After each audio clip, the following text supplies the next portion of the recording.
ছেলেটি গুহার মধ্যে ফেসে যায় আর সামনেই দেখতে পায় সুন্দর একটি সাদা মেয়ের মূর্তি। সে তো এটা দেখে খুব পছন্দ করে। সে তখন অনলাইনে এটা নিয়ে লাইভ করতে শুরু করে। মূর্তিটা টাচ করতেই তার গাটা চকচক করে ওঠে আর তার সামনে প্রদর্শিত হয় কিছু শয়তান।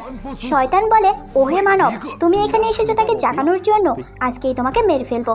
তখন ছেলেটি বলে, আমি কিন্তু কুংফু ক্যারাটে জানি, তোমার অবস্থা খারাপ করে দেব।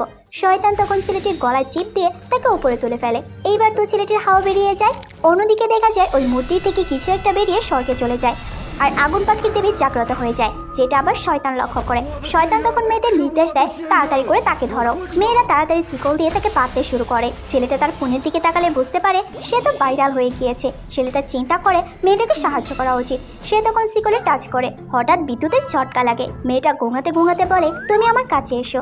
ছেলেটা আস্তে আস্তে মেয়েটার কাছে যায়। মেয়েটাকে দেখে ছেলেটার খুব ভালো লাগছিল। মেয়েটা বারবার বলতে থাকে, তুমি আমার কাছে এসো। ছেলেটা তাকে কিস করতেই যাবে, মেয়েটা তার শক্তি শুষে নেয় আর সামনে তাকালেই দেখতে পায় শয়তানদের।